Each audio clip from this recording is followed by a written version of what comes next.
Popular culture is more vulgar, vapid, self-absorbed, hedonistic, and dehumanizing than at any other time in living memory. Culture is supposed to be uplifting. It's supposed to infuse our lives with intrigue, lust for knowledge, and appreciation of beauty. Instead, for the past 2 decades, pop culture has only served as a sewer pipe of projectile diarrhea aimed directly at our gawping mouths. By its very definition, popular culture has always been mass-produced for mass consumption. But over the last 20 years, as I'm sure you've noticed, pop culture has become significantly more vacuous and obscene. It's a rancid assault on the senses. Why is popular culture so contrived, plastic, empty, meaningless, grotesque, and incredibly retarded? Because from the 20th century onwards, post-modernist, moral relativist, critical theory espousing, cultural, Marxist, nihilists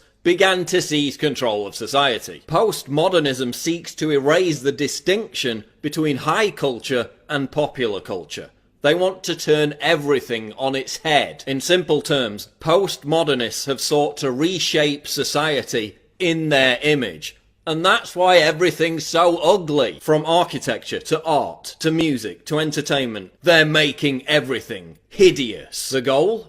To completely undermine the foundation of Western civilization and leave us open to subversion and capitulation. Look at television. TV's endless portrayal of broken families, emasculated male figures, and aberrant, nihilistic, droog-like youths. The stars of so-called reality television are virtually always narcissistic, amoral, and borderline insane. They have no redeeming traits, indoctrinating us with the idea that this is actual reality, that this is how we should act too. You're beginning to think that the tube is reality and that your own lives are unreal. You do whatever the tube tells you. You dress like the tube, you eat like the tube, you raise your children like the tube, you even think like the tube.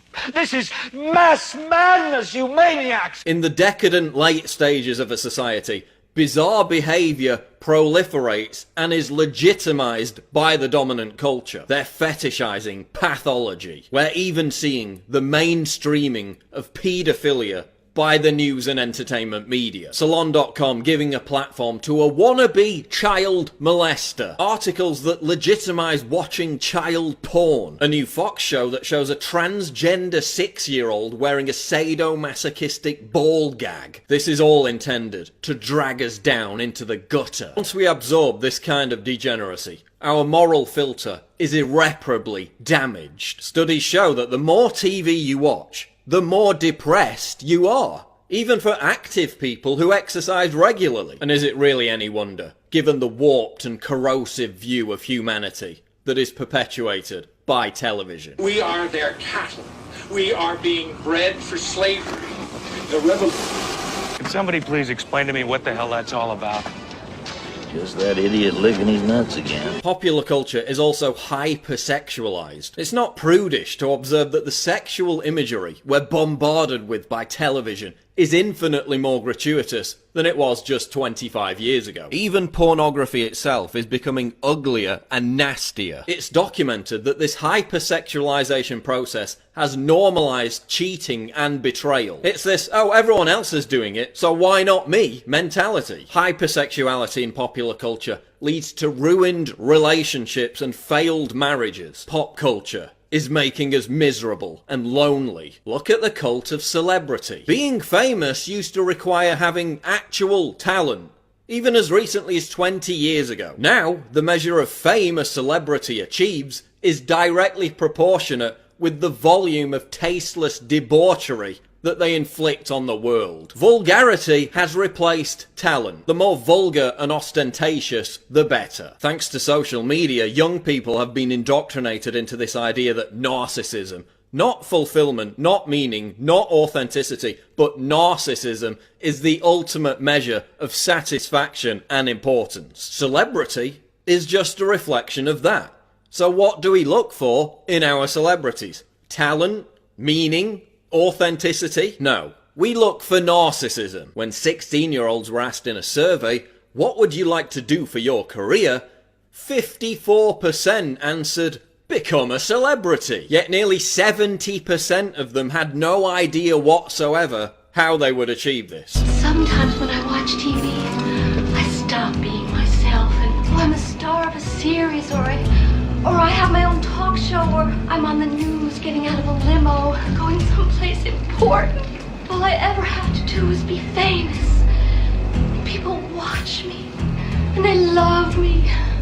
It's no surprise that since the explosion of celebrity-led narcissism, young people are more depressed than ever. Suicides amongst those aged 10 to 24 are up every year since 2010. Why are you all so unhappy? Because you're aspiring to something completely vacuous and unobtainable for the vast majority of people. Popular culture is making us miserable. Celebrities are now more revered than religious icons. This is why people suddenly turn into gushing morons whenever a celebrity dies. Rendered blubbering idiots over somebody they never knew and never even met. In many cases, someone they weren't even interested in until they died. It's like North Korean competitive crying every other week. And look at celebrities who wake up from their coma and use their platform to bite the hand that feeds them by questioning what they're a part of. I've got one that can see. When Kanye went off script and started decrying the popular culture he once served, they put him in a psych ward. Cause y'all been lied to. They can't play what they want to play because they've been paid to play that bullshit over and over and over. Look at how the custodians of pop culture treat celebrities who think for themselves or who challenge the status quo. They're immediately dispensed with because the entire scam is dependent on a complete lack of diversity, a vicious intolerance of anything that's truly original or unpredictable. That's why popular culture is so sterile. And you know, it's ironic that one of the most popular talent shows is called The X Factor, given that the introduction of actual X factors, i.e. unknown quantities, into the system would cause it to collapse. Look at popular music. The same handful of people writing and producing songs for the same handful of popular artists. Why do you think everything sounds the same? The same procession of electronic beats, repeated hooks and verbal diarrhea that passes for popular music now. Music is less diverse and the lyrics are more dumbed down than ever before. Man, rap today fucking sucks bad. They're not even saying words anymore. They just got a hard-ass fucking beat to trick dumbasses like you to make you think you like the shit. We've hit a brick wall. There hasn't been a single authentic movement in popular music for the last quarter of a century. And look at the effect it's had. Young people were once able to channel their self-loathing, their anger, through the medium of rebellious music. Think punk, grunge, goth. Now, they're all growing up listening to sterile drivel like One Direction and Maroon 5. Yes, we always had manufactured plastic crap, but we also had alternatives. Now there are no alternatives. They just don't get the airtime. MTV used to play alternative music videos. Is that what they mean when they say videos have symbolism? What does MTV play now?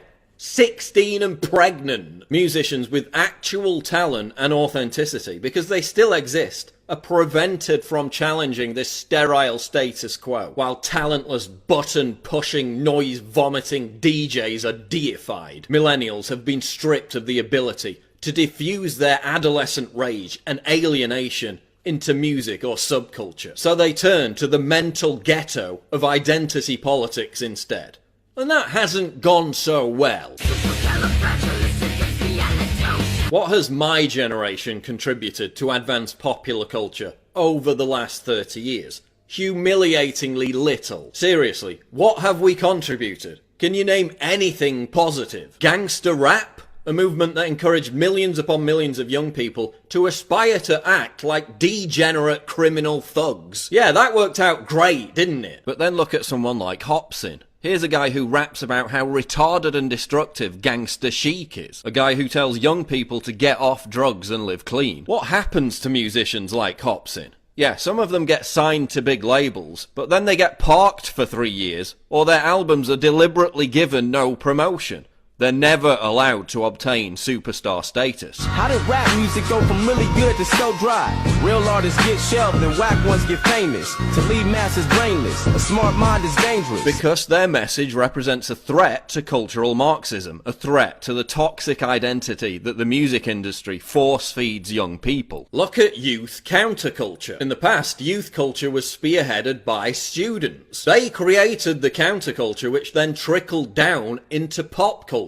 What are students busying themselves with today? Safe spaces, political correctness, virtue signalling, and gender studies. When did being cool become about parroting everyone else's opinions? They are socially conscious citizens and are provoked by the loathsome presence of an unmutual. They are sheep. When did being hip become about writing laborious Facebook posts about how progressive you are? As Theodore Dalrymple noted, the pressure to conform to canons of popular taste, or rather lack of taste, has never been stronger. Everyone's petrified of constant social media surveillance by their peers. Reactionary! Rebel! Disharmonious. Rebel! Reactionary! And we force ourselves to swallow this rotten culture, just so we can feel an affinity with our peers. So we can fit in. That's why there's no discernible youth counterculture. It's all predicated on conformity. You must conform. Yes, sir. It is my sworn duty to see that you do conform. And kids today are so satiated with the deluge of entertainment on offer that they have no time or interest in rebelling against the received culture. No time to create their own look. No inclination to form their own ideas about the world, when it's so much easier to just regurgitate what Russell Brand or Meryl Streep is saying. Whether it be fashion, art, music, literature, comedy, culture has been completely sanitized. There is no counterculture. And that's why, with very few exceptions, everyone looks the same. Same haircut, same beard, same clothes, same meaningless tattoos, same lazy cynicism, same political views, same outlook. There's no authenticity, there's no daring, there's no individuality. Look at modern conceptual art. The postmodernist war on absolute truth has spawned the demented belief that anything whatsoever can be considered art. Why is modern art that requires skill or displays awe-inspiring beauty ignored in favour of tawdry trash? Literally trash. Have you ever visited Tate Modern in London? It's a giant building full of scrap metal, concrete blocks, urinals, and this, whatever it is. They call it an art gallery. It more closely resembles a landfill site. What does this look like to you? Dog food and a turd? No, it's conceptual art. The postmodernists decree that literally everything has to be part of a social justice movement has also inspired feminists to offer up their bodily functions as art. A giant ass was nominated for the Turner Prize. I mean, forget full retard. We've gone full idiocracy. The years passed, and mankind became stupider at a frightening rate. And the #1 movie in the country was called Ass. And that's all it was for 90 minutes. It won 8 Oscars that year. So we're told to genuflect over the deeper meaning of a 6-foot butt crack, while actual works of art are being renamed because the original title might be offensive. Look at modern theatre. We went from Shakespeare and Oscar Wilde to this. They're making everything that's supposed to be exquisite hideous and repugnant. What's supposed to inspire us now dehumanizes us. When ugliness is venerated as beauty, we know we're in the depraved late stages of a civilization. Popular culture is so invasively vulgar that it's often cited as one of the factors in the radicalization of Islamic terrorists. Jihadists in the West often immerse themselves in this culture and then become suicide bombers as the only form of repentance. That's how bad it is. That's right, Jersey Shore and Miley Cyrus are actually seen by terrorists as legitimate reasons to attack the West. And who could argue with them? But seriously, when we defend Western civilization, we're not talking about popular culture. We're talking about the Sistine Chapel, not Piss Christ, We're talking about Beethoven, not Bieber, but we've become bored of what we've inherited. The true meaning behind the rich tapestry of our cultural heritage has been forgotten. Popular culture as it exists today actually represents a direct threat to Western civilization, since it provides our enemies with a justifiable reason to destroy us. A civilization is starting to unravel, okay, and that you can find it again and again and again through history. That's a culture that no longer believes in itself, okay, and then what you invariably get are people who are convinced of the power of heroic masculinity, okay, on the edges, whether they're the Vandals and the Huns, okay, or whether they're the barbarians of ISIS, okay. You see them, starting to mass on the outsides of the culture, and that's what we have right now. If we allow this to represent what we stand for, whatever moral superiority our ancestors earned will be eviscerated within a generation. That's why we need to constantly savage this notion that popular culture represents Western civilization. It doesn't. The weaponization of popular culture, as I've described it, is merely the reassertion of cultural Marxism. By making the culture that underpins our society completely meaningless and therefore rudderless, it can be easily overthrown. We need to reject popular culture in all its grisly, grotesque, dehumanizing forms. We need to encourage a new cultural renaissance that is once again inspired by beauty, talent, and the exaltation of human accomplishment.